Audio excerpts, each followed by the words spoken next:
कि स्क्रिप्चर्स कैसे लोगों की मेंटल कैपेसिटी वेस्ट करवाता है, जिस वजह से वो अपने असली मुद्दों की तरफ ध्यान नहीं दे पाते हैं। ठीक है, ये वो सबसे बड़ा उदाहरण है स्क्रिप्चर्स ने कैसे नुकसान किया है उनकी सोच का, कि उनको पता है वो खुद ओबीसी है, ठीक है, लेकिन उनको अपनी ओबीसी की समस्याओं के बारे में पता नहीं है, नहीं पता है, अपने हक अधिकार नहीं पता। एक बीटेक लड़का को यह हक अधिकार नहीं पता कि हमें कितना रिजर्वेशन मिलना चाहिए या कितना मिलता है, वो नहीं पता। एग्जैक्टली। और उनका नुकसान क्या हो रहा है उसकी तरफ भी उनका ध्यान नहीं है कि एज अ ओबीसी उनको क्या क्या अधिकार मिलने चाहिए और वो क्यों नहीं मिल रहे हैं। ये इसके बारे में सोचने के बजाय उनका सारा ध्यान स्क्रिप्चर्स पे है, तो उनका कितना सारा मेंटल कैपेसिटी वेस्ट हो रहा है स्क्रिप्चर्स में। नमो बुद्धाय साथियों, स्वागत है आपका सम्यक कल्चर चैनल पर। आज हम एक ऐसे विषय पर बात करेंगे जो हमारे समाज की जड़ों को हिलाता है। ब्राह्मणिकल स्क्रिप्चर्स जैसे मनुस्मृति, वेद और पुराण, जिन्हें हमारी संस्कृति का हिस्सा माना जाता है, क्या ये वाकई हमारे समाज के लिए फायदेमंद रहे हैं या इनका प्रभाव खासकर एससी, एसटी और ओबीसी समुदायों पर हानिकारक रहा? आइए तथ्यों के साथ इस सवाल की गहराई में उतरे। ब्राह्मणिकल स्क्रिप्चर्स, खासकर मनुस्मृति, ने प्राचीन भारत में वर्ण व्यवस्था को मजबूत किया। ये ग्रंथ सामाजिक ढांचे को परिभाषित करते थे, लेकिन इनमें कई नियम ऐसे थे जिन्होंने समाज में असमानता और अन्याय को बढ़ावा दिया।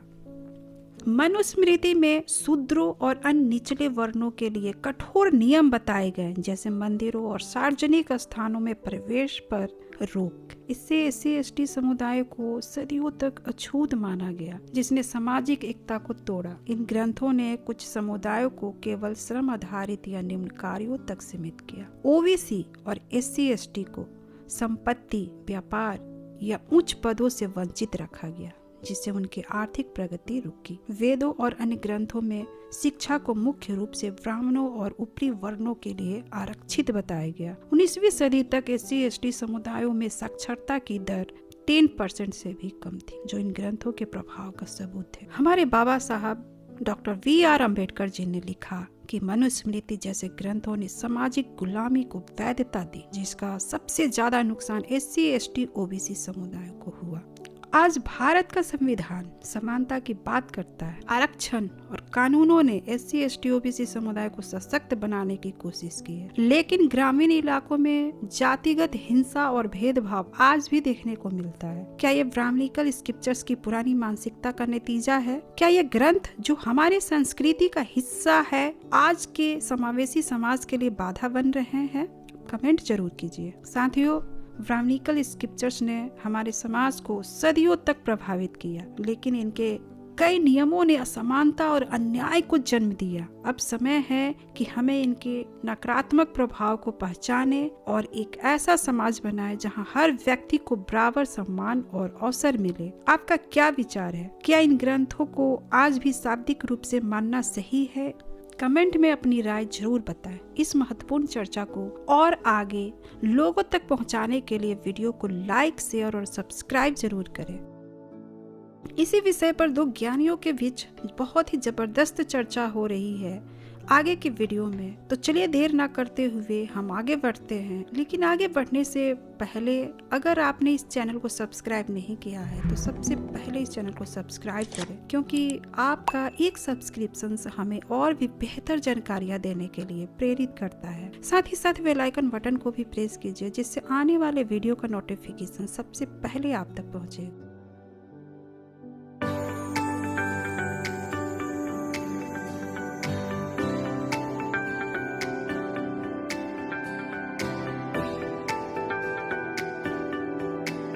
हाँ जी, आरएस जी बताएं क्या कहना चाहते हैं। धन्यवाद सर, मुझे जोड़ने के लिए फिर से। अभी जितने भी लोग यहाँ पर जुड़े अब तक, उन्होंने सब लोगों ने क्वेश्चंस ही पूछे, लेकिन जो मुद्दे की बात थी जो भी था ब्राह्मणिकल स्क्रिप्चर से एससी एसटी ओबीसी को कितना नुकसान हुआ, इस मुद्दे पर तो किसी ने भी बात नहीं की। इसलिए मैंने सोचा मैं जुड़ जाती हूँ और इस मुद्दे को ज्यादा हाईलाइट करने की जरूरत है अभी, क्योंकि पहली बात तो जब तक लोगों को पता नहीं चलेगा कि समस्या क्या है तब तक वो एक दूसरे के साथ जुड़ने के लिए उनके पास कोई मोटिवेशन नहीं रहेगा। मुझे मेरा ऐसा खुद का मानना है कि बाबा साहब ने जो SC ST OBC ऐसा जो क्लासिफिकेशन किया है वो उनके समस्याओं के आधार पर किया है। जैसे कि आपने बहुत सारे स्ट्रीम में बताया है कि अछूत किनको बनाया गया, ठीक है। SC STs और OBCs में क्या फ़र्क है, सछूत और अछूत, ये दोनों कैटेगरीज में क्या फ़र्क है, और OBC को जागरूक करना इतना मुश्किल क्यों है जबकि SCs थोड़े बहुत जल्दी जागरूक हो जाते हैं। तो ये मुझे लगता है वो इस बुनियाद पे है कि दोनों तबकों के जो समस्याएं हैं उनका स्वरूप अलग है। जिस तरीके से उन्हें लाइफ में या फिर इस देश में समाज में जो एक्सपीरियंस आते हैं वो अलग तरीके के होते हैं, जिस वजह से जनरली लोग ऐसे होते हैं कि वो अपने एक्सपीरियंस को ज़्यादा महत्व देते हैं, ना कि बुक में किसने क्या लिखा है, स्टडी में कितने क्या लिखा है, माँ बाप क्या सिखा रहे हैं, उससे भी ज़्यादा वो अपने एक्सपीरियंस को ज़्यादा महत्व देते हैं, ये मेरा मानना है। तो इस वजह से अभी तक यूनिफिकेशन में प्रॉब्लम्स आ रही है। अभी अगर हम फिर से उस मुद्दे तक आए कि ब्राह्मणिकल स्क्रिप्चर्स ने क्या नुकसान किया है, तो ये नुकसान समझने के लिए हमें तीनों तबकों को अलग अलग करके ही बात करनी पड़ेगी। चाहे अभी पॉलिटिकल मतलब राजकीय और सामाजिक रूप से बहुजन नाम के लेबल के नीचे हम सबको एक साथ करने की भले कोशिश कर रहे हैं, लेकिन वो इतना जल्दी हो नहीं पाएगा क्योंकि उनकी समस्याएं अलग अलग है। तो वो कनेक्ट नहीं कर पाते हैं। बहुजन कहने पर OBC कनेक्ट नहीं कर पाता अपने को। या बाबा साहब का भी नाम लेने पर कि उन्होंने क्या लिखा है तब भी वो कनेक्ट नहीं कर पाता। तो वो क्यों नहीं कनेक्ट कर पाते हैं? क्या उनके पास उतनी क्षमता नहीं है समझने की? तो इसका उत्तर नहीं है, उनके पास क्षमता है, लेकिन ये होता है ना कि वो तबका अपने एक्सपीरियंस को ज्यादा महत्व देता है, ना कि दूसरे ग्रुप के एक्सपीरियंस को, जबकि SC ग्रुप का एक्सपीरियंस मोस्टली अलग होता है OBC ग्रुप से। तो अगर हम फिर से उस मुद्दे पर आए कि कितना नुकसान हुआ है, तो मैंने कुछ पॉइंट्स निकाले हैं, तो मैं पॉइंट्स यहाँ पे रखना चाहूंगी। उसके बाद चाहे तो हम उस पर आगे चर्चा कर सकते हैं या फिर कंक्लूड कर सकते हैं, ठीक है। तो सबसे पहला मुद्दा ये है मेरा कि बच्चों को जो स्कूली शिक्षा दी जाती है, स्कूल्स में वगैरह जो पढ़ाते हैं, कॉलेजेस में पढ़ाते हैं हिस्ट्री के नाम पर, तो वो बहुत सारा गलत हिस्ट्री पढ़ाया जाता है। वो बहुत बड़ा नुकसान है, क्योंकि एक बार बचपन में जो पढ़ा देते हैं उसका गहरा असर उनके एक्सपीरियंस पे होता है। उनका खुद का एक्सपीरियंस डिस्टॉर्ट हो जाता है उस गलत इंफॉर्मेशन की वजह से, जिसको लर्न अनलर्न करना थोड़ा सा मुश्किल हो जाता है। मतलब कोई चीज सीखना थोड़ा सा इजी होता है, इसके बजाय कि उसको सीखे हुए चीज को मन से निकाल देना जिसे इंग्लिश में अनलर्निंग कहते हैं। अनलर्निंग थोड़ा सा पेनफुल होता है मेंटली और फिजिकली बोथ, तो वो हर कोई नहीं कर पाता है। ये बहुत बड़ा नुकसान होता है कि उनका घड़ा पहले से ही भर दिया गया है स्कूल और कॉलेजेस में गलत इंफॉर्मेशन देकर, गलत हिस्ट्री पढ़ा के। तो ये सबसे बड़ा नुकसान है बच्चों का SC ST OBC के। ये तीनों तबके में है, किसी एक में नहीं है, ये कॉमन है। लेकिन उसके जो परिणाम है वो तीनों तबके के लोग अलग अलग तरीके से भुगतते हैं। दूसरा मुद्दा है कि इसमें उनका बहुत सारा जो समय है वो बर्बाद हो जाता है चर्चाएं करने पर, वेरिफिकेशन करने के लिए कि ये जो हमें पढ़ाया गया था क्या वो सही है या गलत है। व्हाट्सएप पे कुछ आता है, स्कूल में कुछ अलग पढ़ाया गया है, कहीं और सोशल मीडिया पे कुछ अलग आ रहा है, नया नया जो रिसर्च आ रहा है वहां से कुछ अलग ही बातें सामने आ रही है। तो इस सब के वजह से उनके दिमाग में बहुत ज्यादा कंफ्यूजन पैदा हो जाता है और उनका टाइम बहुत ज्यादा वेस्ट हो जाता है, जो कि अगर उनको सही इतिहास की जानकारी पहले से हो जाती तो वही समय वो कुछ अच्छा क्रिएटिव काम करने में बिता सकते थे, जहाँ पे हमारा देश अभी पीछे है। तो ये सेकंड मुद्दा हो गया कि यहाँ पे उनका टाइम बहुत ज्यादा वेस्ट हो जाता है। थर्ड मुद्दा जो है ना वो है कि फॉर एग्जाम्पल हम लोग एक कैटेगरी पहले ले लेते, ठीक है। पहली कैटेगरी हम लोग ले लेते हैं, चलिए ले लिए शेड्यूल कास्ट ग्रुप ले लीजिए, ठीक है, या फिर ओबीसी कास्ट ग्रुप ले लीजिए। अभी इनमें ये ग्रुप है, कास्ट का ग्रुप, अनेक अनेक जातियों का एक समूह बनाया गया है जिसको शेड्यूल कास्ट के सूची के अंतर्गत रखा गया है, ठीक है। लेकिन इसमें से इस सूची में लिखी गई जो भी जातियां हैं, सभी की सभी जातियां इतनी अवेयर नहीं है इन बातों के बारे में, अपने इतिहास के बारे में, अंबेडकरवाद के बारे में और साइंटिफिक टेम्परामेंट के बारे में इतनी अवेयर नहीं है। तो इनमें भी एक कह सकते हैं कि इनमें थोड़ा सा आगे पीछे है, कुछ जातियां थोड़ी आगे चली गई हैं, कुछ पीछे रह गई हैं। तो इसका फायदा ब्राह्मण्स ने उठाकर उनके बीच में करुणा पैदा होने के बजाय उनके बीच में झगड़ा लगाने की कोशिश की है। इसके लिए मैं एक उदाहरण देना चाहूंगी। कुछ दिन पहले एक महोदय आए थे आपके स्ट्रीम पर, महाराष्ट्र से ही थे, और उन्होंने ये बात कही थी कि महाराष्ट्र के मांगों के बारे में थोड़ा सा निगेटिवली बात कर रहे थे वे। तो मैं कुछ बात बताना चाहूंगी कि ये अपने आप नहीं हुआ है, इसके पीछे काफी सारे लोगों का हाथ है। ये जानबूझकर दोनों में फूट डालने के लिए पैसों का इस्तेमाल करके, उनमें घुस के, उनके मन में गलत चीजें भरकर, जैसे कि आपने बहुत बार स्ट्रीम में बताया है कि कैसे यादव समाज को कृष्ण से जोड़ा गया और बाकी लोगों को जैसे गलत हिस्ट्री पढ़ा के उनको ब्राह्मणिकल स्क्रिप्चर से जोड़ा गया। तो इस वजह से वो अपनी हक अधिकार के लिए जो आगे बढ़कर संघर्ष कर रहे हैं, उनका साथ देने के बजाय उनके विरुद्ध क्यों खड़े हो रहे हैं लोग।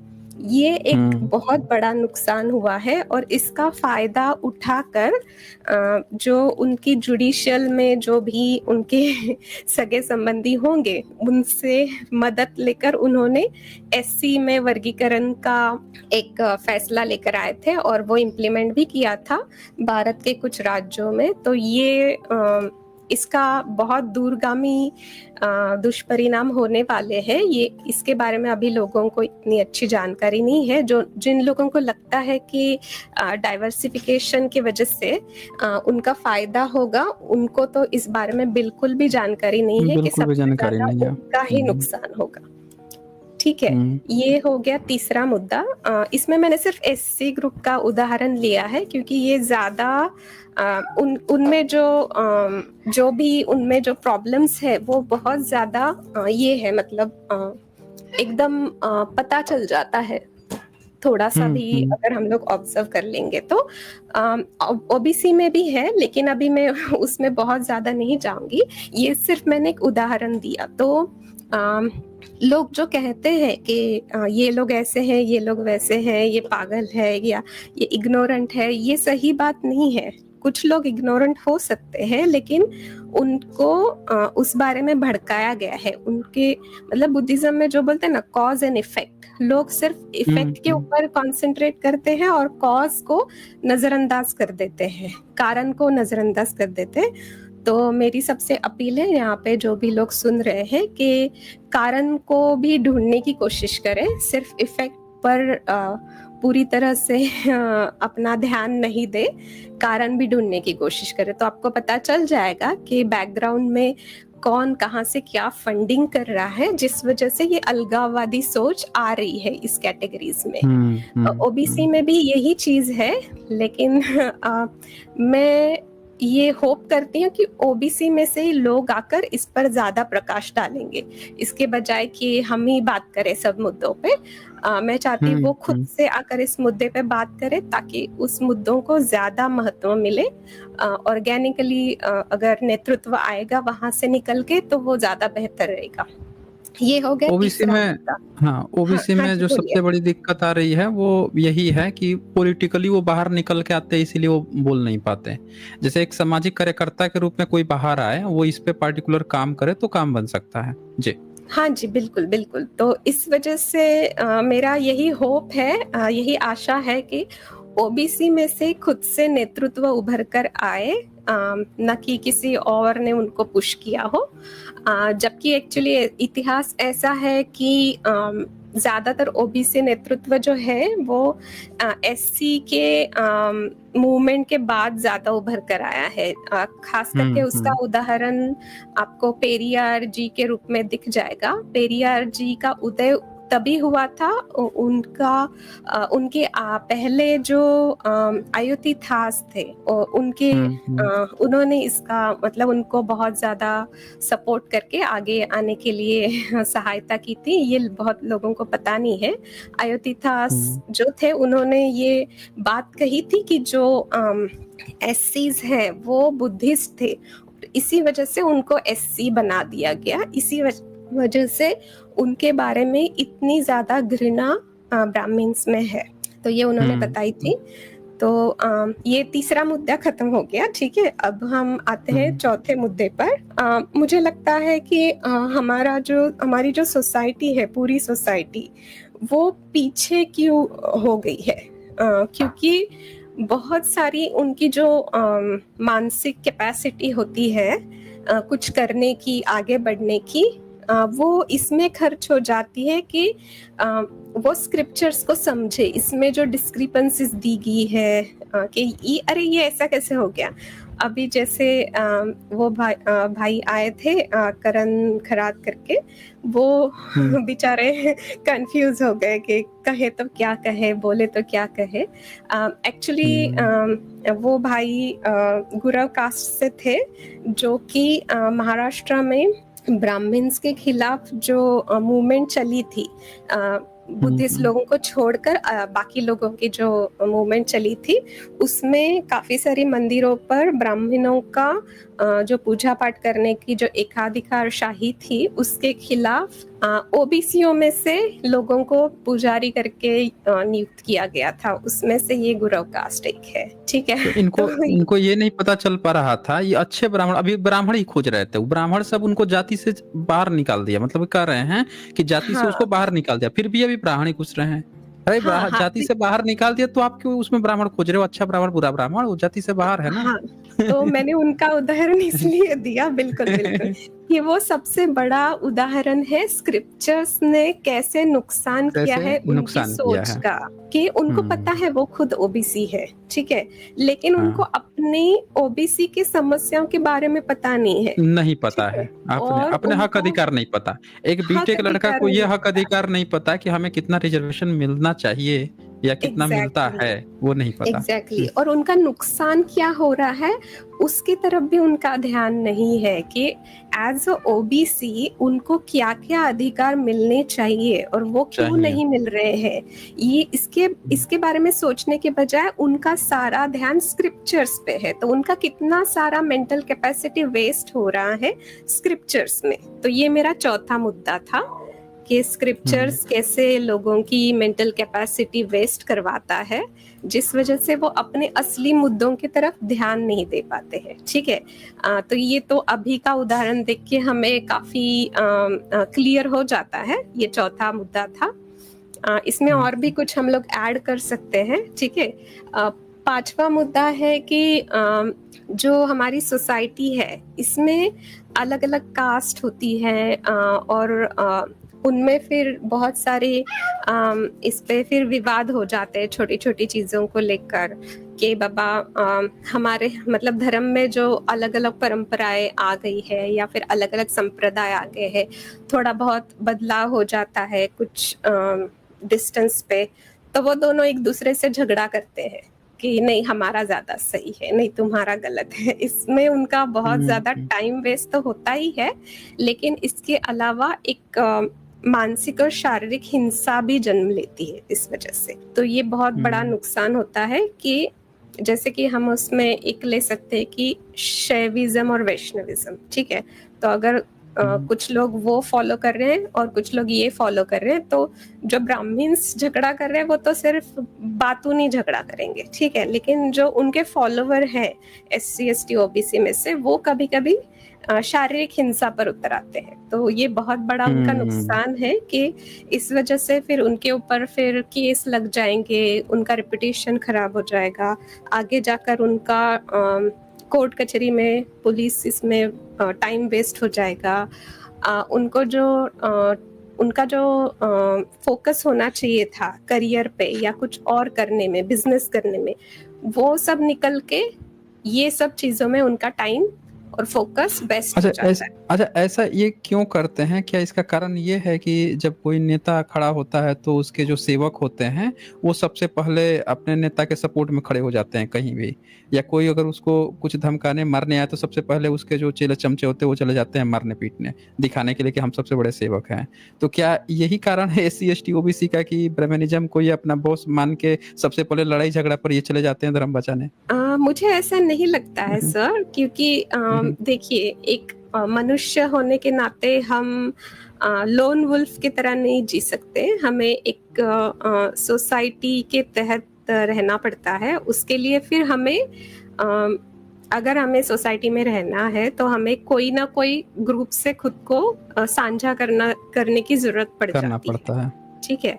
और धर्म का अभाव भी नहीं हो, कहीं से एक अगर हम हाइपोथेटिकल सिचुएशन ले जिसमें कि धर्म बिल्कुल भी नहीं है, ठीक है, और फिर भी लोग एक दूसरे से झगड़ा कर रहे हैं कि मैं सही हूँ तुम गलत हो, या फिर जो तरीका मैंने सोचा है इस चीज को हैंडल करने का वो ज्यादा बेहतर है, तो उनमें भी झगड़ा होता रहता है। ये हमारी एक टेंडेंसी बोल सकते हैं कि हमें हमें किसी ना किसी ग्रुप का सदस्य होने में ज्यादा अच्छा लगता है, इसके बजाय कि हम अपने जो खुद के प्रिंसिपल्स समझ गया जैसे कि नाटो हो गया, जैसे अमेरिका और रशिया में सारे के सारे देश आ गए थे सिवाय कुछ देशों को छोड़ के, जबकि वो सबसे विकसित और डेवलप हैं, तब भी किसी न किसी पक्ष में रहना वो मंजूर किए। हाँ, ये एक उसका पहलू हो गया। दूसरा पहलू ये भी है पीयर प्रेशर। लोग पीयर प्रेशर को बहुत कम आंकते हैं, अंडर एस्टिमेट करते हैं बहुत ज्यादा, खासकर औरतों के मामले में। हम लोग सोचते हैं, काफी सारे लोगों ने आपके स्ट्रीम पर भी ये बात कही थी कि औरतें को समझाना मुश्किल है, वो पूजा पाठ छोड़ती नहीं है, ये वो। तो उस बारे में मैंने बहुत सोचा कि क्या ये सही है, क्या औरतों का जेंडर उसके लिए जिम्मेदार है या कुछ और फैक्टर्स इसमें काम करते हैं। तो मुझे ऐसे लगा कि हम इसमें पीयर प्रेशर को थोड़ा सा महत्व देने की जरूरत है, इस पे थोड़ा सा ध्यान देने की जरूरत है। जब औरतों में बड़ी संख्या में औरतें एक साइंटिफिक टेम्परामेंट को अगर ज्यादा सपोर्ट करेंगी ना, तो बाकी महिलाएं भी उसमें जुड़ जाएंगी। उसके बाद मूवमेंट में चली जाती हैं। हाँ, उसके बाद उसके बाद फिर बहुत छोटा तबका रह जाएगा कि जो साइंटिफिक टेम्परामेंट के पीछे नहीं भागेगा। ऐसे हो सकता है, लेकिन अगर बहुत बड़ी संख्या में अगर महिलाएं पूजा पाठ कर रही हैं और उनके लिए यही मानदंड है कि अच्छी महिला होने का मानदंड समाज में या फिर महिलाओं के ग्रुप में अगर पूजा पाठ करना है, सोमवार का व्रत रखना है, क्योंकि महिला भी उनका कम्युनिकेशन होता रहता है, उनकी चर्चाएं होती रहती, लोगों को लगता है वो बात नहीं करती, कंपटीशन भी रहता है, कंपटीशन रहता है। मर्दों से ज्यादा तो महिलाओं को अपने आस पड़ोस से ज्यादा लगाव रहता है, वो क्या चल रहा है। हाँ, तो इसमें पीयर प्रेशर का बहुत ज्यादा योगदान होता है कि अगर उनका जो ग्रुप है महिलाओं का, उसमें अगर संख्या के हिसाब से देखा जाए, अगर ज्यादा महिलाएं पूजा पाठ करने वाली है, तो जो नहीं करने वाली है ना, वो भी स्लोली दिखाने के लिए कि हम भी ग्रुप का है भाई, हम भी ग्रुप के सदस्य है, हिस्सा है, हमें भी अपना लो। इसके लिए वो ये एक दो चीज दिखावे के लिए करना शुरू कर देंगे, भले मन से हो ना हो, क्योंकि उनको वो ग्रुप का सदस्य होने में ज्यादा ठीक लगेगा। इंटरेस्ट है बजाय कि ईश्वर और उसके धर्म के। हाँ, उसका मतलब उससे ज्यादा। हाँ, उसका एक मानसशास्त्रीय ये भी कारण हो सकता है, क्योंकि अकेले पढ़ेंगे हम लोग तो जब कुछ भी अगर समस्या आती है बड़ी, तो मदद कौन करेगा? जब मदद की जरूरत सबको पड़ती है, ऐसा कोई इंसान नहीं है, बुद्धिज्म में ये बताया गया ना कि हर किसी के लाइफ में समस्या आती ही है और हर किसी को मदद मतलब महिलाएं ज्यादा सेकुलर हैं इस मामले में, बहुत ज्यादा सेक्युलर हैं। वो एक्चुअली प्रैक्टिकल है, ऐसा बोलने के बजाय कि सेक्युलर है बोलने से अच्छा है कि ये प्रैक्टिकल है, कि वो देखती है, वो परसीव करती है कि आजू बाजू के जो हमारे ग्रुप के महिलाएं हैं उनका झुकाव किस तरफ है। अगर ज्यादा संख्या में झुकाव अगर पूजा पाठ की तरफ है तो वो भी वही करेंगी, ताकि वो अपने को कभी कभी ये अनकॉन्शियसली भी हो जाता है कि हमें किसी ने बोलने के बजाय कि हमें तो बाबा ग्रुप का हिस्सा बना, ऐसे सोचने के बजाय वो अपने आप हो जाता है, ताकि उनको ऐसा लगे कि सिक्योरिटी फील हो कि हम इस ग्रुप का सदस्य हैं और जब हमें प्रॉब्लम में होंगे तो हम इस ग्रुप के सदस्यों से मदद मांग सकते हैं और हमें इस बात की तसल्ली रहेगी कि वो कोई ना कोई हेल्प हमें कर देगा। तो ये एक्चुअली ह्यूमन नेचर होता है, इस वजह से लोग जो एवोल्यूशन का भी ये नेचर हो सकता है कि देखा गया है कि जितनी राज परंपरा में वो सीधे एक अंतःपुर बना देते थे जहाँ पे सारी महिलाएं ही एक साथ रहती थीं, या फिर महिलाओं का पूरा ग्रुप ही हमेशा साथ में रहता था। तो और मेल्स जो है जैसे घर से बाहर निकल रहे हैं तो अलग अलग जगहों पे जा रहे हैं, पर महिलाएं, सारी महिलाएं अगल बगल घर पे हैं और वो सब लगातार मिली हुई हैं, जुड़ी हुई हैं। तो हो सकता है एवोल्यूशन प्रोसेस के कारण भी एक हिस्सा बन गया हो। मुझे ऐसा लगता नहीं है, लेकिन वो हमें शायद कल्चरल बैकग्राउंड में देखना पड़ेगा, कल्चर कैसे इवॉल्व हुआ उस हिसाब से। लेकिन वो हमारा मुद्दा नहीं है ना, तो हम टाइम नहीं वेस्ट करते हैं उस पर आज। लेकिन ये बात है कि औरतें इसमें मेंटल बहुत इन्वेस्टमेंट करती है अपने ग्रुप में, और इस वजह से औरतों को उसमें से बाहर निकालने के लिए उनकी संख्या में साइंटिफिक टेम्परामेंट ज्यादा होना ज्यादा बेहतर रहेगा, एक दो औरतों के उसमें से बाहर निकलने के बजाय। तब जाके पूरे तबके में वो बदलाव अच्छी तरह से दिख पाएगा हमें। ये मुझे कहना था। तो ये हो गया पांचवा मुद्दा। ये पांचवा मुद्दा हो गया। अभी छठा मुद्दा ये है कि हमारी सोसाइटी में अगर हम सिर्फ भारत की बात करें तो स्क्रिप्चर्स ये बहुत बड़ा एक रोड़ा है हमारी पूरी समाज को एक करने के बीच में, क्योंकि ये स्क्रिप्चर्स जो है वो सिर्फ अलग अलग इसमें झगड़ा ही नहीं करवाते हैं, बल्कि लोगों में कंफ्यूजन भी पैदा करते हैं कि क्या सही है और क्या गलत है। क्लैरिटी जो होती है ना, मेंटल क्लैरिटी, वो नहीं आ पाती है लोगों में। ये उसका बहुत बड़ा रीजन है स्क्रिप्चर्स, जिस वजह से सोसाइटी में झगड़े ज्यादा होते हैं, वाद विवाद ज्यादा होते हैं, इसके बजाय कि लोग नजदीक आ जाए। जैसे कि अभी काफी ज्यादा टेलीविजन पे इस मुद्दे को उठाया गया था कि महाराष्ट्र में लोगों ने मराठी नहीं बोलने वालों के ऊपर किस प्रकार से अटैक वगैरह किया था। भले उसके पीछे पॉलिटिकल रीजंस है, वो अभी इस बात हम लोग नहीं डिस्कस करेंगे क्योंकि ये उसका मुद्दा नहीं है। लेकिन ये एक उदाहरण है कि कैसे छोटी छोटी चीजों को बड़ा बना के लोगों में झगड़ा करवाए।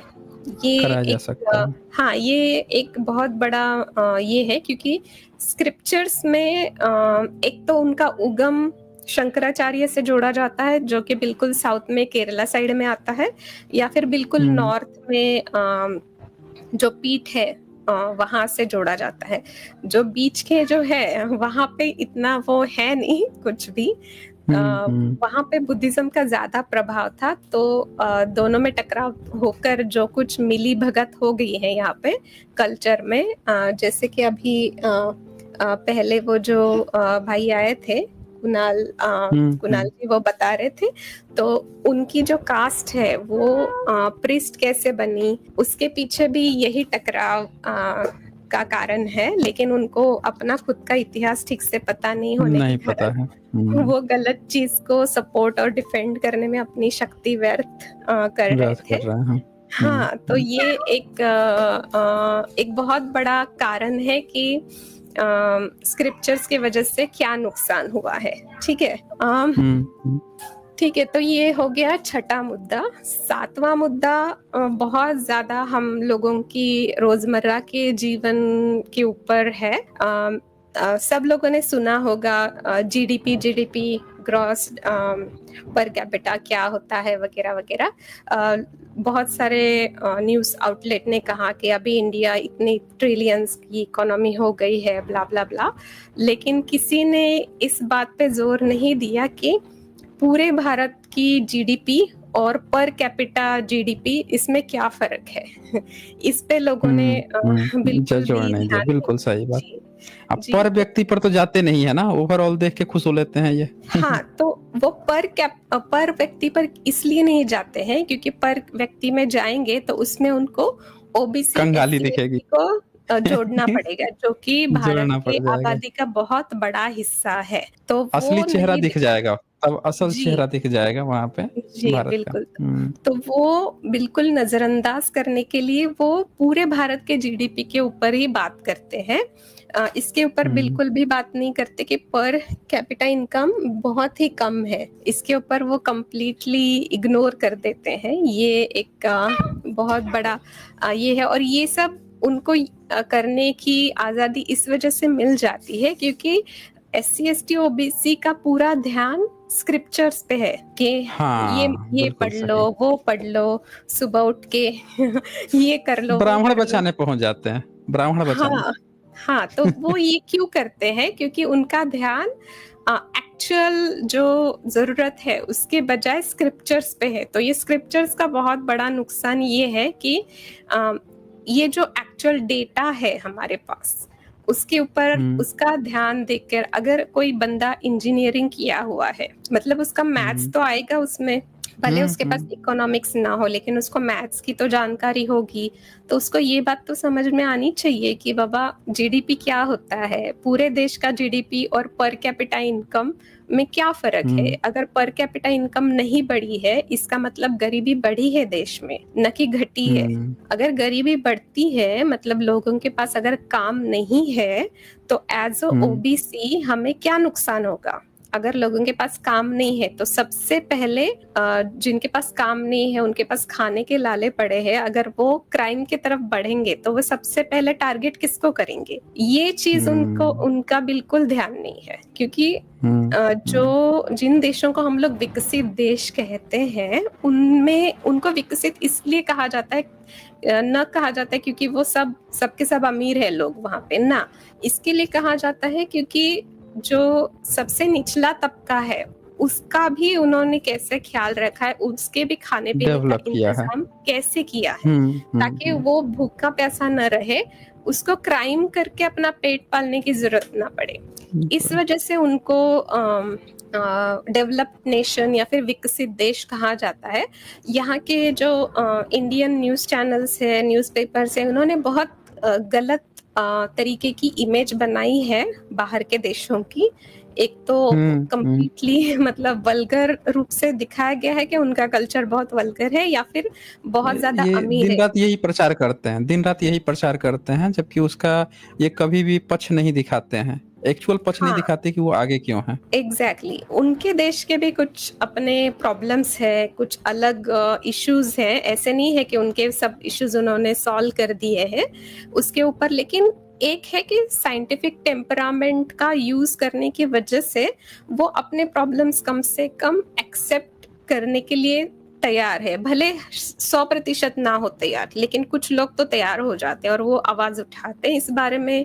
अगर एग्जिस्टिंग इंफ्रास्ट्रक्चर सिस्टम उसके लिए अगर ये नहीं है, अनुकूल नहीं है, तो वो नया सिस्टम बनाने के लिए या फिर इसी सिस्टम को सुधारने के लिए आवाज उठाते हैं, अलग से पैरेलल सिस्टम बनाते हैं। जैसे कि सोशल मीडिया से बहुत ज्यादा मूवमेंट उन्होंने खड़ी करी थी, जो कि कैपिटलिस्ट जो लोग हैं वहां पे उनके एकाधिकारशाही के विरुद्ध उन्होंने कस्टमर फीडबैक के तरीके से एक नियंत्रण लाने की कोशिश की थी। ये एक छोटी छोटी पहल जो उनके लोगों के साइड से आई है, वो इंडिया में क्यों नहीं हो पा रहा है, इस बारे में लोग सोच भी नहीं पाते हैं, क्योंकि उनको लगता है कि India is completely different, great वगैरह वगैरह, और वेस्टर्न लोग वो फर्जी कहानियां बना रखे हैं इन्होंने। हाँ, तो सत्य का नजरअंदाज कर देना और सत्य को गलत लोगों के लेंस से देखना, ये बहुत बड़ा नुकसान हुआ है SC ST OBC का स्क्रिप्चर्स के वजह से, क्योंकि स्क्रिप्चर्स ने उनको सिखाया है किसी और के नज़र से चीज़ों को देखने का, किसी और के नज़र से उन चीज़ों को सीखने का और एक्सेप्ट करने का, न कि खुद के विवेक को जागरूक रखकर खुद की लॉजिक की कसौटी पर, तर्क की कसौटी पर उसको समझ के एक्सेप्ट करो या फिर उसको मत एक्सेप्ट करो। ये लोग नहीं कर पाते हैं। ये स्क्रिप्चर्स के वजह से हुआ है, क्योंकि स्क्रिप्चर्स ने उनका बाउल पहले से पूरी तरह से भर दिया है, और ऊपर से ये जो पहले हम लोग ने 3-4 मुद्दे लिए थे, उसमें उनका मानसिक जो टाइम है, मानसिक मेहनत है, वो उसमें खर्च हो जाता है। तो ये एक्चुअल काम करने के लिए उनके पास वो मेंटल कैपेसिटी बाकी नहीं रह जाती है।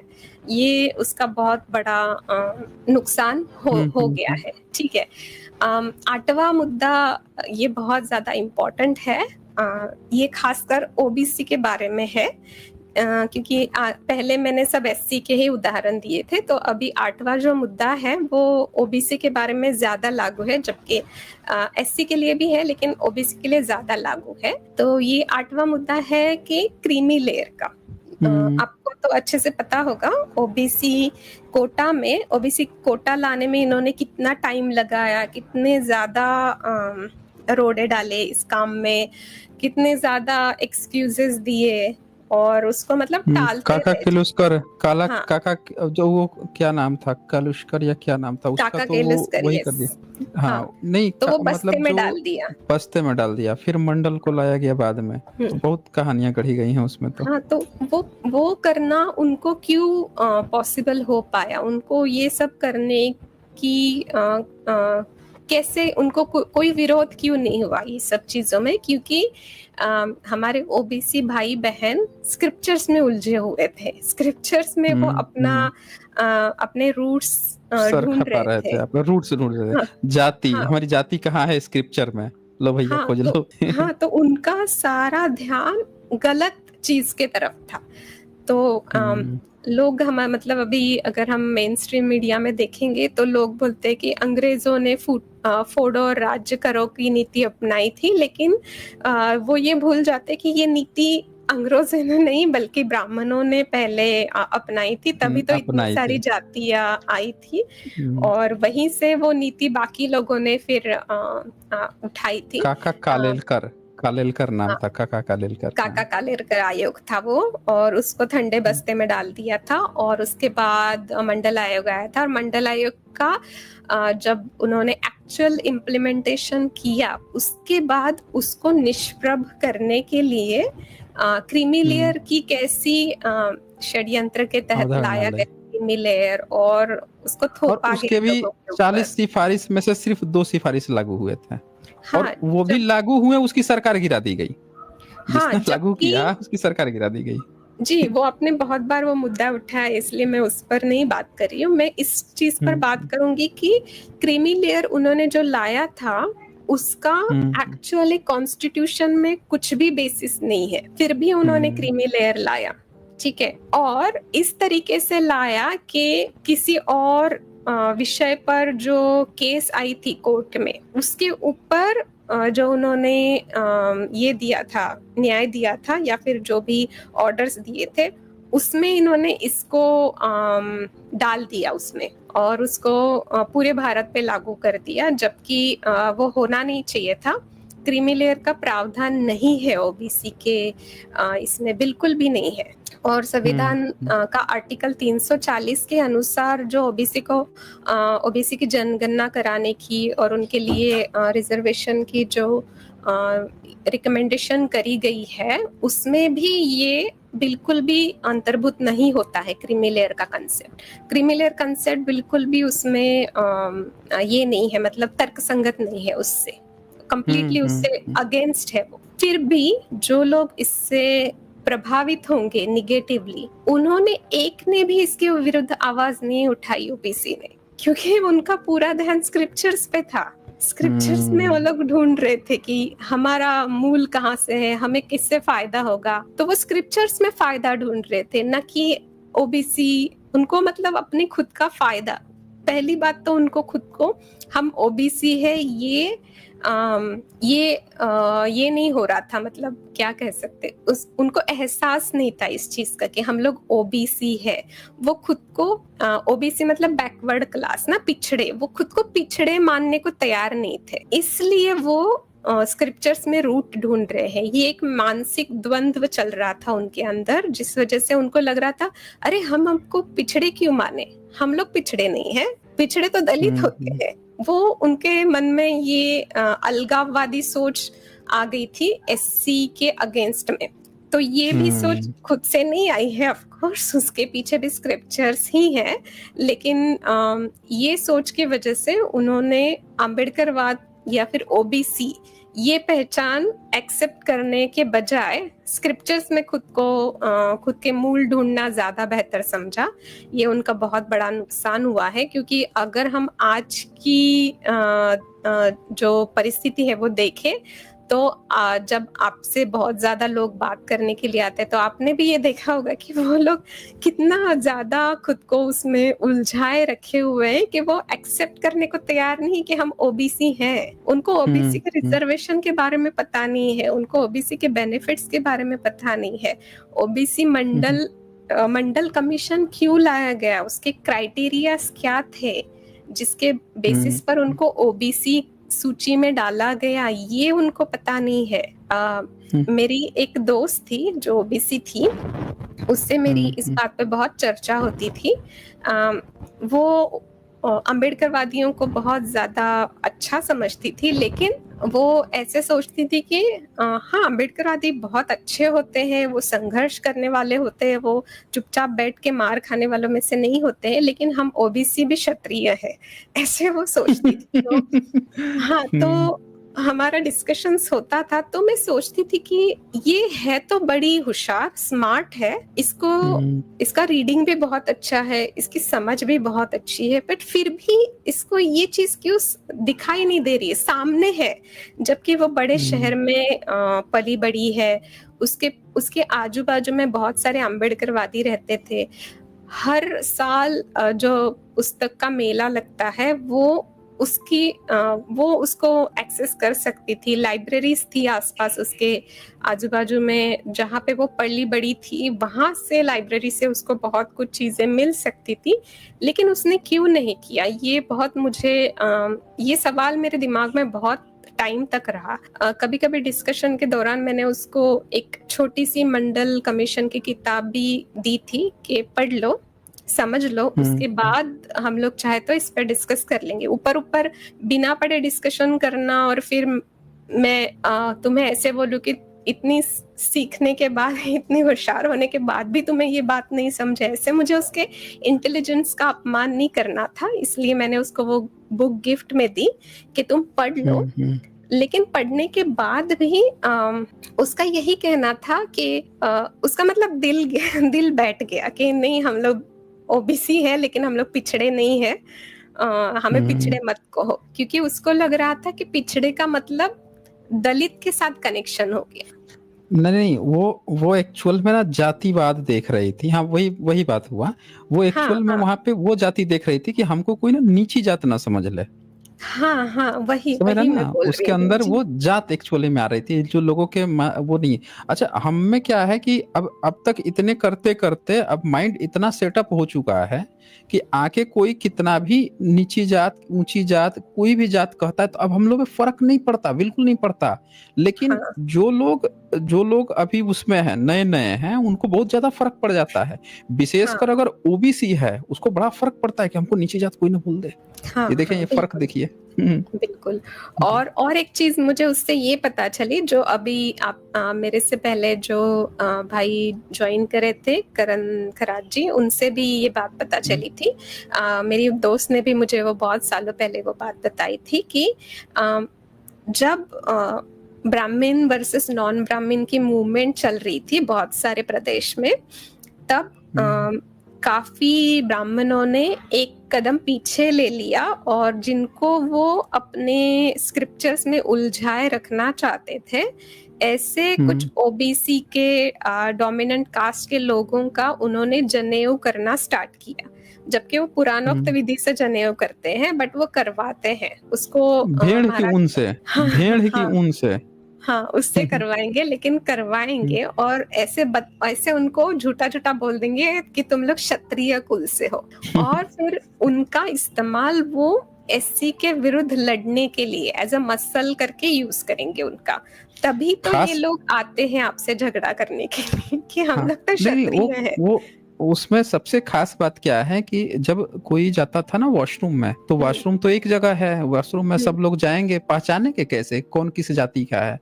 तो वॉशरूम बनाया जाता था ना जाति पहचानने के लिए। जनेऊ जब होता था तो जाएगा भीतर, घुसेगा वॉशरूम में, तो सब अपने अपने कान में लपेट लेते हैं अपना अपना जनेऊ। तो जैसे लपेटेंगे तो जिसका कपास का होगा तो तुरंत समझ जाएगा ये ब्राह्मण है, और जिसका जो है सन का होगा तुरंत पहचान लेगा, अच्छा ये ना छतरी का है, और जिसका भेड़ के ऊन का होगा, अच्छा तू वैश्य है, ये पहचान लेंगे। अशूद्र का तो जनेऊ नहीं, अच्छा ये तो शूद्र है, पहचान में आ गया। ये पहचानने का तरीका है। हाँ ये उनका तरीका है, लेकिन उनको अभी उस तरीके से ज्यादा ये था कि अभी क्षत्रिय जो है, सो कॉल्ड क्षत्रिय, वो उनके विरुद्ध के तंबू में जाकर बैठ गए हैं, तो अभी उनको एक नया मसल चाहिए था। तो इस वजह से उन्होंने क्या किया कि ओबीसी में से कुछ जातियों को अपने तरफ करने के लिए उनको मूंज करके उनको जनेऊ पहनाना शुरू किया। और इस वजह से वो जो बंदा आया था ना, वो मेरी दोस्त, दोनों भी इस वजह से अपनी वो पहचान को छोड़ने के लिए तैयार नहीं है, क्योंकि वो उनके ऊपर पीयर प्रेशर है ना, उनका पूरा का पूरा कास्ट 2-3 जनरेशन से उन लोग को वैसे किया गया है। तो आपने अगर देखा होगा, अगर आप किसी बग्गी में बैठे होंगे, घोड़े के आंखों के दोनों साइड में एक ब्लैक कलर का छोटा सा ऐसे लगा हुआ होता है, देखा है कभी? लोगों ने भी, बहुत सारे लोगों ने देखा होगा। वो इसलिए लगाया जाता है क्योंकि घोड़ी की आंखें सामने नहीं होती है ना। जो भी प्राणी जगत में जो भी घास फूस खाते हैं, वेजिटेरियन होते हैं, उनकी आंखें दोनों साइड में होती है ताकि वो प्रेडेटर को देख सके। तो उनके आंखों वो सामने ज्यादा नहीं देख पाते, वो दोनों साइड पे देखते हैं। सुरक्षा के लिए वो इवोल्यूशनरी फैक्टर आया है। लेकिन अगर हमें बग्गी में उस प्राणी को जूतना है और बग्गी चलानी है, तो वो प्राणी सामने देखने की हमें जरूरत पड़ती है, राइट? तो इस वजह से वो घोड़ी को संभालने वाला उसके दोनों आंखों के साइड में एक ब्लैक कलर का, देखिए ऐसे चौकोनी कुछ लगा देता है, जिसकी वजह से वो साइड का न देख सके, उनकी नजर सिर्फ सामने हो सके। तो मुझे ऐसा लगता है कि ये जो स्क्रिप्चर्स है और ये जो जनेऊ करने की ब्राह्मणों ने स्टार्ट करी कुछ जातियों में, वो ब्लैक इसकी तरह है कि ताकि ब्राह्मण उनको जो दिखाए वहीं पर वो देखे, कहीं और देखे ही ना। तो ये स्क्रिप्चर आर्य समाजियों वाला जनेऊ पहनाने का काम आर्य समाजियों ने शुरू किया था, यही जनेऊ पहना रहे थे सबको। हाँ जी, बिल्कुल इसी तरीके से, मतलब कि जनेऊ का यूज वो लोग किस प्रकार से एज अ हथियार के रूप में करते हैं, ये लोग नहीं देख पा रहे हैं, एक्सेप्ट नहीं कर पा रहे। अगर देखेंगे भी ना तो एक्सेप्ट नहीं करेंगे जब तक के बड़ी मात्रा में उनकी जाति में से लोग ये चीज ना समझे और एक्सेप्ट ना करे, तब तक सब लोग एक्सेप्ट नहीं करेंगे। 1-2 लोगों के एक्सेप्ट करने से ये काम नहीं होगा। काफी सारे लोग ये भी झगड़ा करने आ जाते हैं कि कुछ ब्राह्मण अच्छे होते हैं, ये होता है, वो होता है। मैं एक बात कहना चाहूंगी कि ब्राह्मण भी इंसान ही है भाई। उनमें से भी कुछ लोग होंगे जो कि स्क्रिप्चर्स का विरोध करेंगे, वो भी अंतरजातीय विवाह करेंगे, उनके मन में आया तो वो करेंगे, क्योंकि फुले जो महात्मा फुले थे उनके भी लाइफ में ऐसे कुछ लोग थे जिन्होंने अंतरजातीय विवाह किए थे और उनको पूरे समाज ने, उनके जाति ने बहिष्कृत कर दिया था, लेकिन महात्मा फुले ने उनके विवाह को पूरी तरीके से सपोर्ट किया था। मतलब उस वजह से महाराष्ट्र में अब्राह्मणी परंपरा का बड़ा इतिहास रहा है। लोगों को लगता है कि ब्राह्मण वर्सेस अब्राह्मण ऐसे है, लेकिन वो वैसे नहीं है। वो लॉजिक वर्सेस इलॉजिकल ऐसे है वो।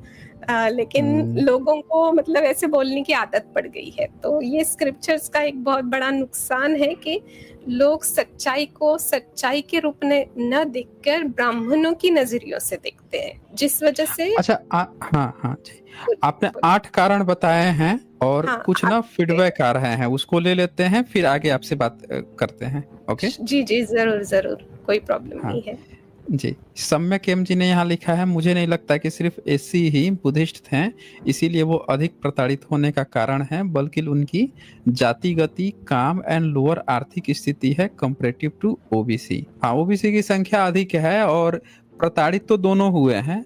ओबीसी के एससी के प्रताड़ित होने का कारण है कि जनरल ने तो किया ही किया, ओबीसी ने भी प्रताड़ित किया है, ये भी एक कारण है। और रेशनल एम यहाँ लिखते हैं, नारियल पानी में नारिकेल या नारिकेल का विशेष महत्व है जो धार्मिक, सांस्कृतिक और प्रतीकात्मक रूप से महत्वपूर्ण है। त्रिपिटक और जातक कथाओं में नारियल का उल्लेख भोजन, औषधि और दान के रूप में मिलता है। बहुत शुक्रिया जी, बहुत अच्छी जानकारी। शम्य केम जी लिखते हैं, धार्मिक, socio political, economical, aesthetic and politics को मिला के बात करना ही गलत तरीका है। Second, understand the problem, solve it separately rather than mixing it. अच्छा जी। और इसके बाद अंकित जाटो लिखते हैं, पासवान, कन्नौजिया, धोबी, चमचों को ओबीसी में डाला जाए। अच्छा, जो छतरी बने घूम रहे हैं।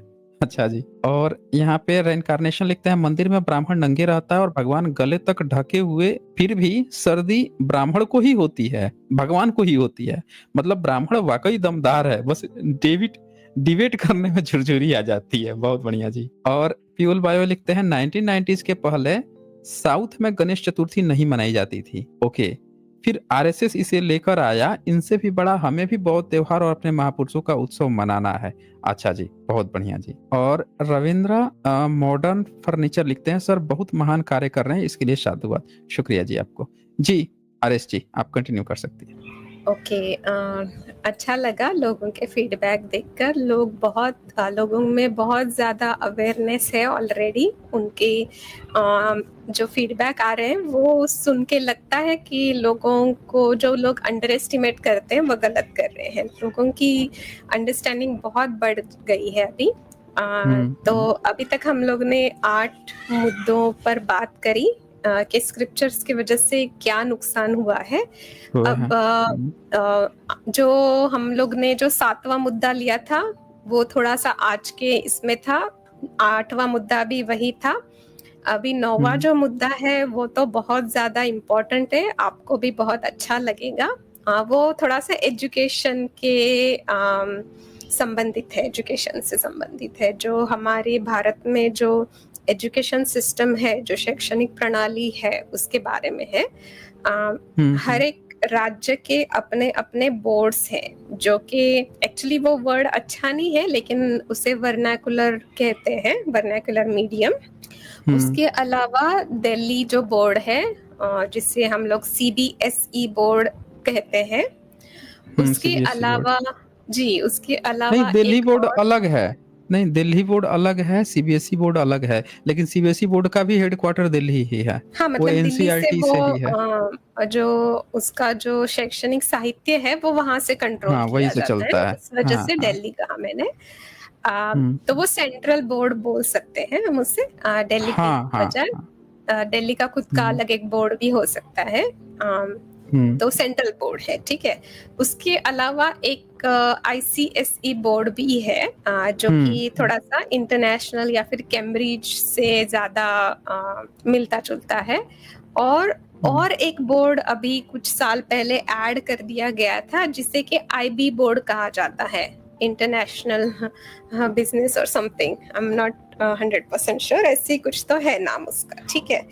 और ये चारों बोर्ड में स्ट्रैटिफिकेशन है, मतलब चारों बोर्डों में कोई बोर्ड एक दूसरे से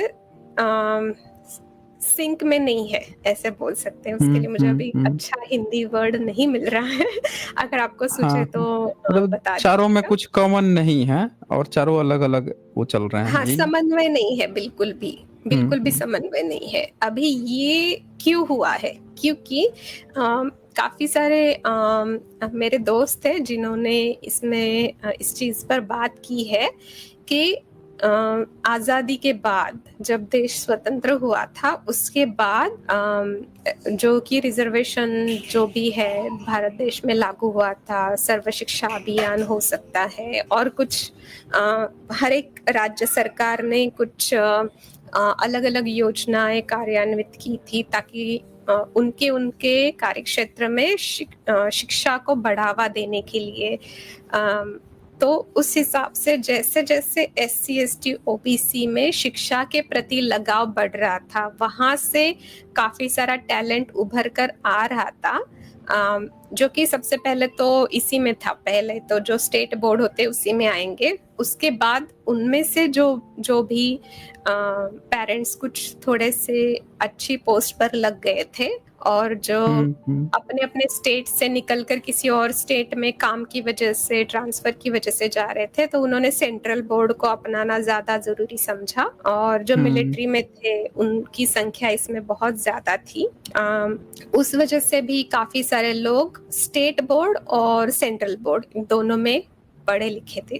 तब जाकर जो ब्राह्मणिकल ताकतें हैं उन्होंने जानबूझकर और नए बोर्ड इसमें इंट्रोड्यूस करने की ये शुरुआत करी, क्योंकि ये जो लोग हैं जो ऊपर आ रहे हैं स्टेट बोर्ड में से, सेंट्रल बोर्ड में से, उनको और जो ब्राह्मणिकल सिस्टम से जो अपर कास्ट है, वो दोनों अगर एक ही बोर्ड में पढ़ेंगे तो दोनों को उनको कहीं आगे जाकर थोड़ी सी समानता वाली ट्रीटमेंट देने की जरूरत पड़ जाएगी, तो वो नहीं करना पड़े। इस वजह से उन्होंने और ज्यादा लेयर्स ऐड कर दिए इसमें कि बाबा स्टेट बोर्ड है, सेंट्रल बोर्ड है, इसके अलावा और ज्यादा कंफ्यूजन क्रिएट कर देते हैं, और ज्यादा बोर्ड्स ऐड कर देते हैं, और सबको एक जैसे ट्रीट नहीं करेंगे हम। किसी जॉब के लिए हम लोग ये वाले बोर्ड के में पढ़े लिखे इंसान को ज्यादा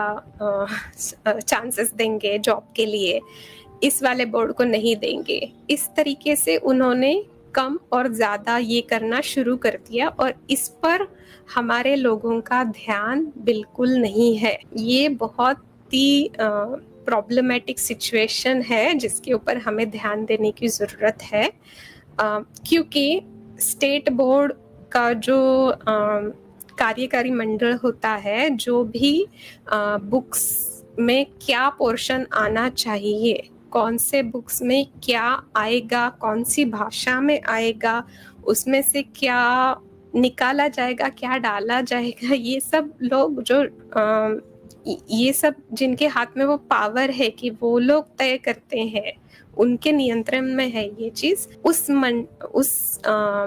इसमें पूरे इसमें ब्राह्मणिकल लोग बैठे हुए हैं।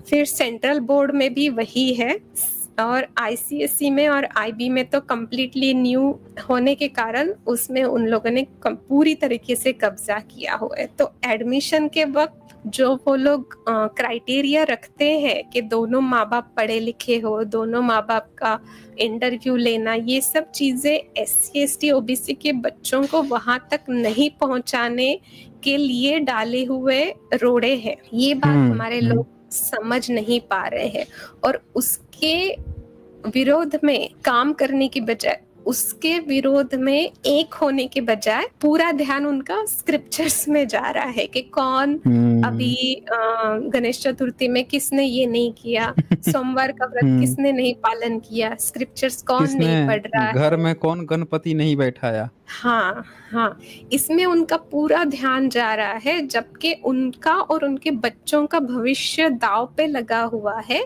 ये सब चीजों के। इसमें अगर उन्हें पता नहीं है कि CBSE बोर्ड में, ICSE बोर्ड में या फिर स्टेट बोर्ड में, कौन से बोर्ड में जाने के बाद उनके बच्चे का जो ड्रीम है कुछ बनने का, वो कौन सा बोर्ड ज्यादा सुटेबल है, वो समझने तक एक उनका पूरा एक ध्यान सबसे ये झगड़ों में चला जाएगा। एक और सबसे खतरनाक बात इसमें यह है कि जितने स्टेट बोर्ड वाले हैं वो उनका सिलेबस जो है वो टफ रखते हैं, मार्किंग उनकी टफ होती है और सब बच्चे सबसे ज्यादा उनमें फेल करते हैं। और जो हाँ, सीबीएसई आईसीएसई जितने बोर्ड हैं जिसमें ब्राह्मणिकल सारे बच्चे जो पढ़ रहे हैं, इनमें मार्क्स बड़े अच्छे आते हैं, इनके हाँ, सिलेबस बड़े अच्छे हैं और इनके हाँ, नंबर प्रतिशत बहुत ज्यादा बन जाते हैं। और हाँ, वहीं स्टेट क्योंकि बोर्ड में उतना ही प्रतिशत बहुत कम बनेगा। आप सोचिए, और उनका मीडियम भी हिंदी रख देते हैं या स्टेट वाली रख देते हैं, तो हर तरह से एक परसेंटेज भी गिराते हैं, मीडियम भी उनका खराब होता है। और ये वाले जो बच्चे हैं सीबीएसई जिनमें ब्राह्मण लोग अपने ब्राह्मणवादी सब पढ़ा रहे हैं, उनके बच्चों के प्रतिशत भी अधिक है, इंग्लिश भी अच्छी होती जाती है। ये हाँ, भी भारत में एक वही प्रॉब्लम मैं देखी बोल गई है। रही थी, क्योंकि खासकर अगर हम आईसीएसई बोर्ड और आईबी बोर्ड की बात करें तो उसमें जो पेपर लिखते हैं बच्चे, उसका जो मार्किंग सिस्टम है वो टीचर्स के ज्यादा हाथ में है, इसके बजाय के एक सेट क्राइटेरिया होता है ना कि अगर ये आंसर ठीक सही लिखा तो उसको इतने मार्क मिलने ही है। इसके बजाय ये दोनों बोर्ड में पूरा का पूरा नियंत्रण टीचर्स के, शिक्षकों के हाथ में है। और अगर शिक्षक और जो बोर्ड है वो उन्होंने जब शिक्षकों की नियुक्ति करी थी, अगर उसमें ब्राह्मण शिक्षक और शिक्षिकाओं की संख्या अगर ज्यादा है तो वो किन बच्चों को ज्यादा मार्क्स देंगे और किन बच्चों को कम मार्क्स देंगे, वो उनका खुद का बायस उसमें काम करेगा कि नहीं करेगा, ये बारे में लोग सोच नहीं रहे हैं अभी। क्योंकि ये नियुक्तियां, उनका जो जॉब है वो क्यों महत्वपूर्ण है हमारे बच्चों के भविष्य के लिए, उसमें उन जॉब में एससी एसटी ओबीसी की भागीदारी होनी क्यों जरूरी है। क्योंकि अगर पूरा का पूरा नियुक्तियां अगर ब्राह्मण लोगों की हुई, चाहे वो लेडी हो या जेंट्स, तो वो अपने हिसाब से ही सब पॉलिसी बनाएंगे कि मार्क्स कैसे देने हैं बच्चों को, कौन से बच्चों को कौन से क्राइटेरिया पर ज्यादा मार्क्स देने। भले सब बच्चे एक जैसे ही हो, लेकिन किसी को वो ज्यादा मार्क्स दे देंगे, किसी को वो कम मार्क्स दे देंगे। ये उनकी संख्या अगर ज्यादा है स्कूलों में, उसके ऊपर फिर उनका पूरा नियंत्रण हो जाएगा, क्योंकि उनके विरुद्ध बोलेगा कौन। अगर एससी एसटी ओबीसी की नियुक्ति है उन स्कूलों में तो वो इसके विरोध में बात कर सकते हैं, क्योंकि वो उनके अपने बच्चों के भी भविष्य के बारे में सोचेंगे। इस वजह से रिजर्वेशन होना बहुत ज्यादा जरूरी है, क्योंकि बाबा साहब ने भी जैसे बोला है ना कि पॉलिटिक्स में एक पार्टी होती है और एक विरोधी पार्टी का होना जरूरी होता है। तो उसी तरीके से यहाँ पर भी अगर पूरा का पूरा ब्राह्मणिकल सिस्टम वाले लोग हैं जो कि पावर में बैठे, उनके हाथ में पूरा सत्ता है, उनके पास पूरा पॉलिसी और इम्प्लीमेंटेशन का पावर है, तो उनको अपोज करने वाली फोर्सेस भी वहाँ पे एक विशिष्ट संख्या में होनी भी जरूरी है, तभी जाकर वो बैलेंस ऑफ पावर हो पाएगा। नहीं तो वो अपना एजेंडा ये करने में काफी सक्सेसफुल हो जाएंगे, भले ही अगले इलेक्शन में वो पावर में हो या ना हो। बट ये जो पैरेलल पावर चल रही है जी, तभी तो जेएनयू को खत्म करने पर पूरी तरह से आमादत हैं, क्योंकि वहाँ पे कुछ दूसरे बच्चे भी अलग, इनसे इतर अलग भाषा बोलने लगते हैं। जी बिल्कुल। तो ये अलग भाषा बोलनी कहाँ से आ रही है, जब इनका जो एजेंडा है उसको विरोध करने वाले भी जोरों शोरों से बात करेंगे और वो उसी पावर लेवल से बात करेंगे, तब जाके ये अलग से बोलने वाले लोग आएंगे ना सामने। अगर वो लोग नियुक्ति में ही ये घपला कर देंगे और पूरे के पूरे उनके ही लोग भर देंगे, तो ये विरोध में बोलने वाला कोई नहीं बचेगा। क्योंकि जो हम जैसे इंडिया में या भारत में जिनको हम लोग लेफ्टिस्ट बोलते हैं, वो भी कम्प्लीटली ब्राह्मणों के ही हाथ में है। उसका तो बहुत खराब हालत है।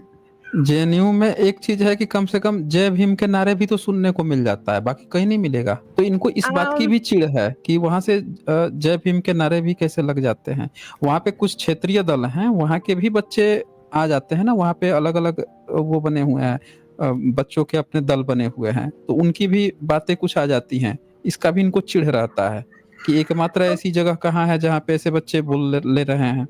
जी। जी सर, ठीक है, वो आपका नज़रिया हो गया, मेरा नज़रिया कुछ अलग है उस बारे में। मुझे लगता है कि सिर्फ जेएनयू का एक ये करके फ़ायदा नहीं है, हमें डिसेंट्रलाइज़्ड होना बहुत ज़रूरी है। भारत के अलग-अलग हिस्सों में जेएनयू के जैसे है उससे बेहतर इंस्टीट्यूट्स और यूनिवर्सिटीज़ होने की ज़रूरत है। एक ही अगर मतलब जेएनयू पे हम लोग पूरा नहीं, नहीं, रखेंगे मतलब तो एक गिना-चुना था, उसपे भी इनको आपत्ति है। मैं तो सिर्फ ये कह रहा हूँ कि उसपे हाँ, भी हाँ, इनको आपत्ति है, हाँ। तो सोचिए कि बाकी जगह तो पनपने ही नहीं दिए हैं। तो विपक्ष मैं का तो वही कह सवाल रही ही हूँ, नहीं। जब वो एक ही होगा ना तो उसको हाँ, नेस्तनाबूद करना आसान हो जाता है। जब हाँ, बहुत ज़्यादा होंगे संख्या में, तो वो नहीं हुँ। कर पाएँगे।